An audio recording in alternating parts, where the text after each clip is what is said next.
Yatahe. I've been on a spiritual journey. I don't know why I'm crying already. I know. But that's Navajo for a Navajo greeting. And I've been to Navajo country. I joined some friends and we traveled to New Mexico. Our first stop was at the ice caves in New Mexico. And the ice caves are right next to a lava field.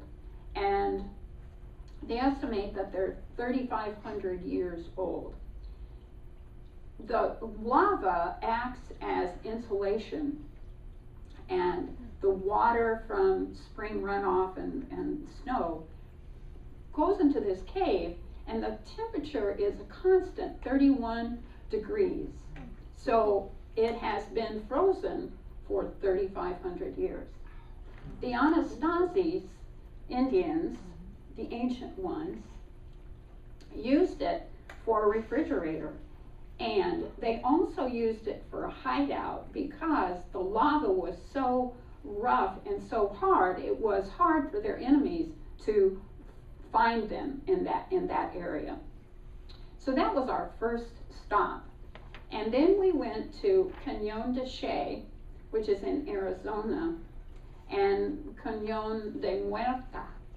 Now Che, the Cañón de Che means shadow, and Muerta means death. So there were graveyards that were dated back hundreds and hundreds and hundreds of years. Cañón de Che is probably the most beautiful place I've ever been. It is more magnificent than the Grand Canyon to me because it's so old, 100 million years, they say, in the making. And it's sandstone that has these amazing colors. It's as though God has just painted the walls in amazing ways.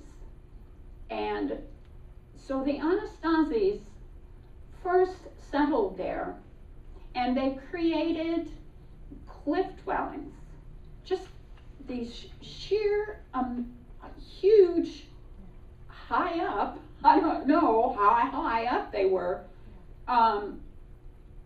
homes that they just threw into or hung onto the sides of the mountains, the sides of the sheer walls of the canyon. And I just don't know how to express to you the amazing creative architectural essence of these people. They would travel 60 miles to get an aspen tree, and they would strip it down, and they would use those aspen trees as ladders. So they would climb up, and they would have a place of hold, and then they would pull the aspen tree up and have another place. And you've seen those ladders that they have that are wooden. It's very, very New Mexico decorative. Well, the purpose of those ladders was to climb in the door so that the children wouldn't fall out down these cliffs. Just amazing. So the Anastasis were there for a long time, and then the Hopi Indians moved in, and then the Hopi Indians left, and the Navajos settled. And the Navajos have been there for centuries. And Cañón de Che is owned by both the federal government and also the Navajos. They still live in the bottom of the canyon, and they farm there still. Canyon de Chelly is the center of the spiritual home of the Navajos, because there are these two huge monolithic outcroppings that look like hands, and that is the Spider Rocks, the home of the Spider Woman, who is the most important deity of the Navajo culture. The Navajos are maternal, matriarchic society, so the women are in charge. So the Spider Woman, I'll just read this to you.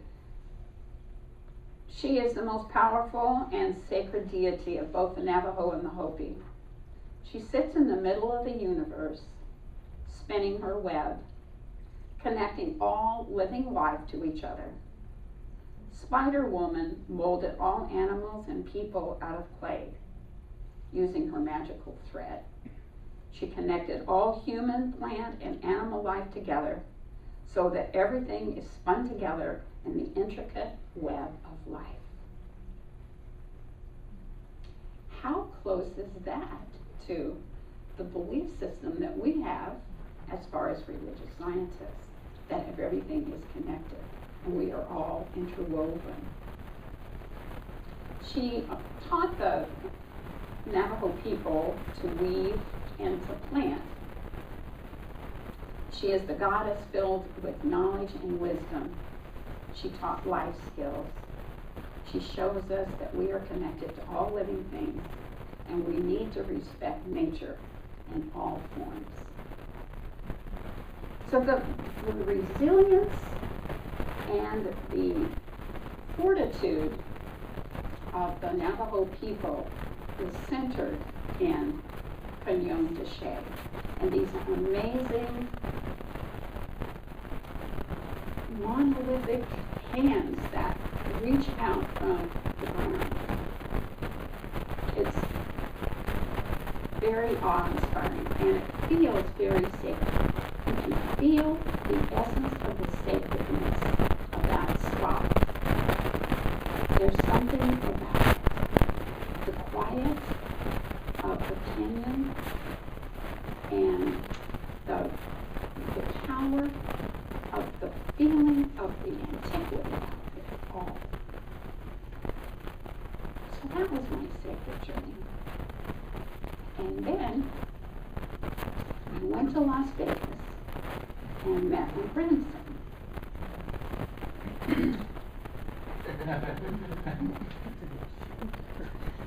So that really connected me to the whole idea of the ancient ones, the antiquity of life, and how we carry our wisdom from generation to generation. It's so powerful to me. I have a quote, but I don't know it's not my writing, but I'll share it. We're going to call it anonymous, since it is anonymous to me. Over the course of the millennium, all these multitudes of ancestors, generation upon generation, have come down to this moment in time to give birth to you. There has never been, now will there ever be another like you. We've been given a tremendous responsibility. You carry the hopes and the dreams of all those who have gone before. Hopes and dreams for a better world. How will you contribute to the ongoing story of humankind? So that really sums it up, I think. As we connect with our ancestors, we are filled with the knowingness that we are standing on the shoulders of those that came before us. We each have talents and skills that are a pool, a gene pool, I was so interested because my daughter has a group of photos all together, and they're of family. And she said to me, "This is my gene pool." And so that's what she turns to connect with herself and family. So I'm deeply entrenched in the whole concept of the sacred, of the ancient ones, and the sacred of our time now. We're one in a long chain of, a long necklace of wisdom. We have come here as a community, as a belief system, as a people, as a culture, to stand on the shoulders of those that came before us, to be in our power, to share our wisdom. When I do a christening for a young child, I ask those of the family to speak about the gift that they have to share with the child.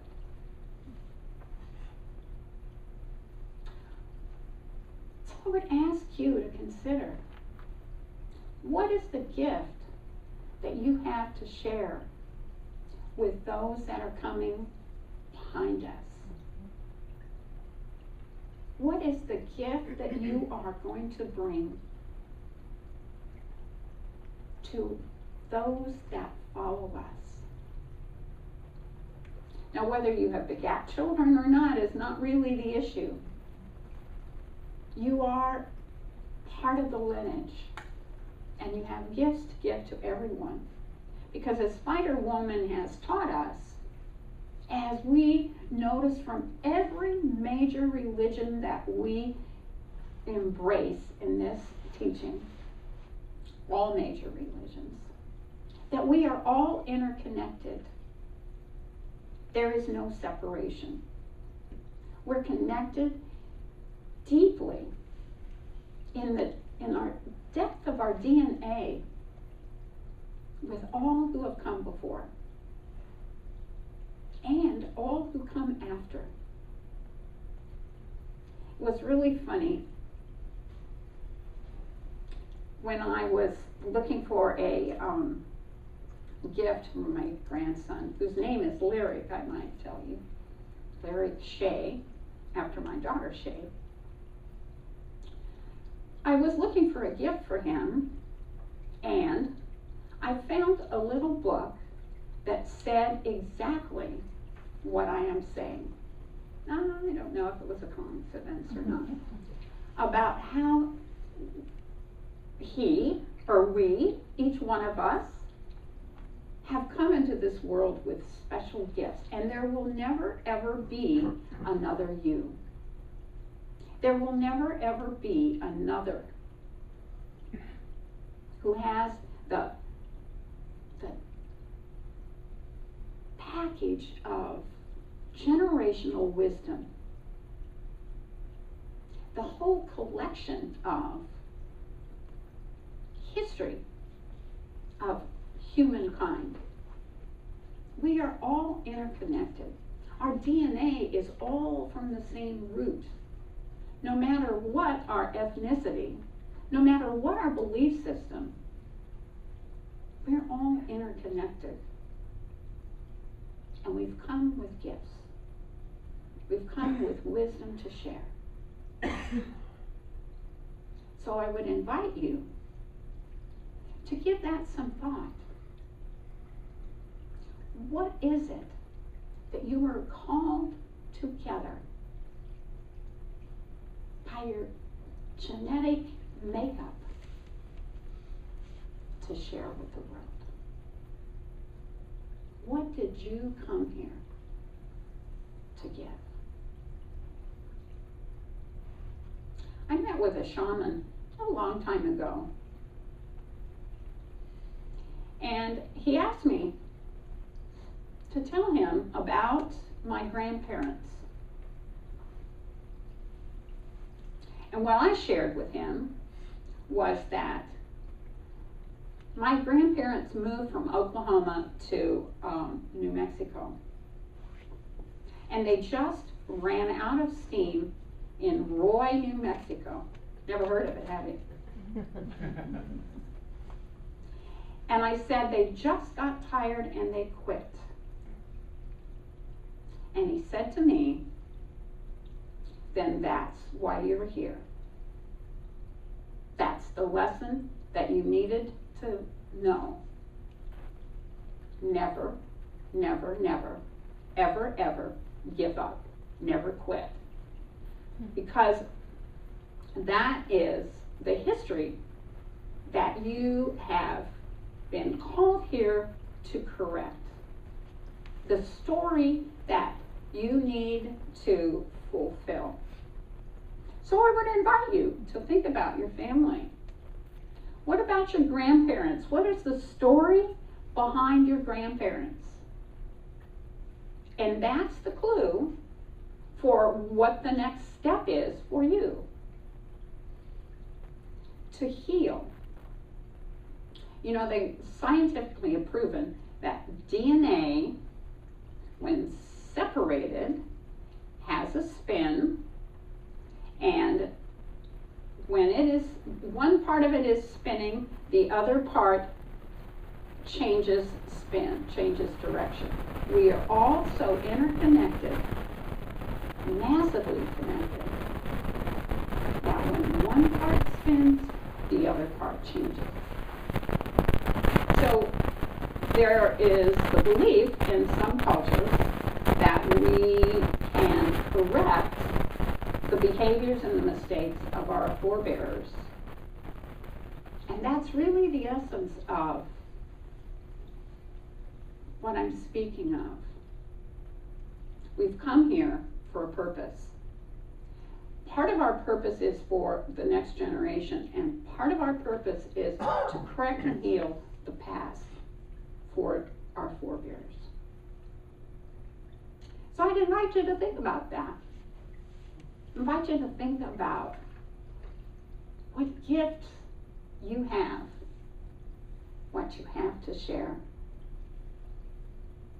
how you can heal your family history and your future history,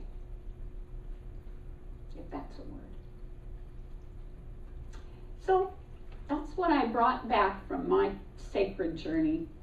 It's sort of a deep well of connection to the history of all of us and the connection that we all have and our place in the lineage of humanity.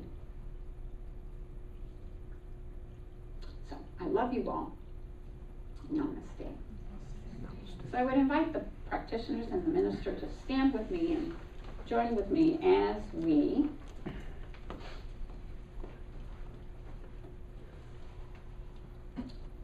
hold us all in prayer.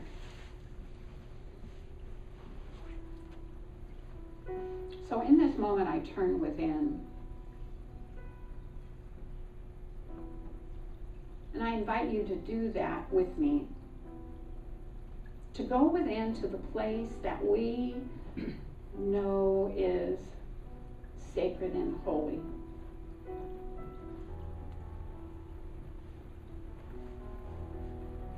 To become aware of the oneness of all that is.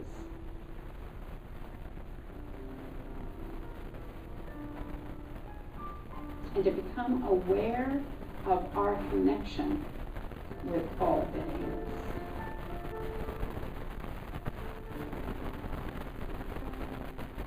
To become aware of how we are all woven together on the deepest level, inseparable, by that amazing web of life.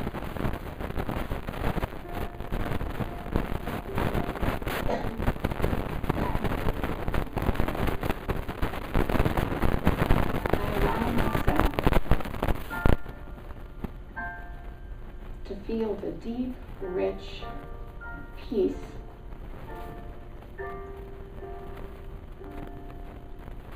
of the divine. To know that all things are molded and modeled by the universal divine.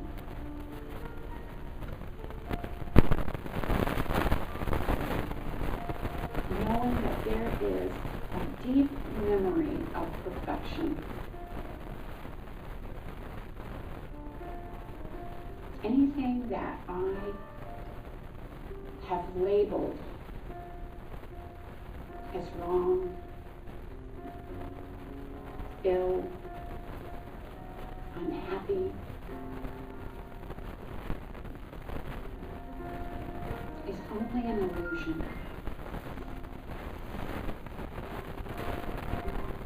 So I call forth the awareness that all is in divine perfection. All is deeply connected.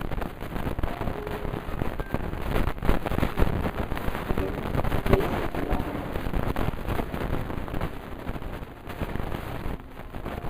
That we are the children of Spider-Woman. We are the children of the divine. We are the children of the creative source of all things.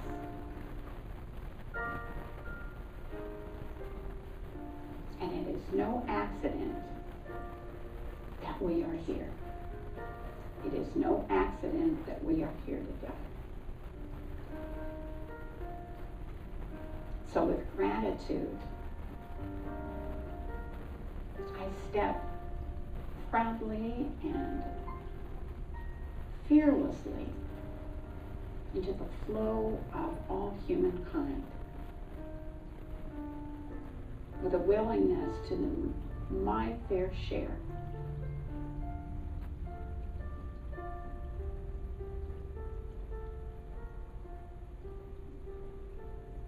to do my part that is mine to do.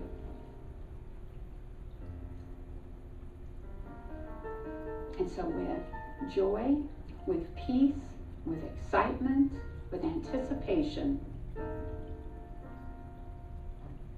I give thanks for the way that it all unfolds in perfection.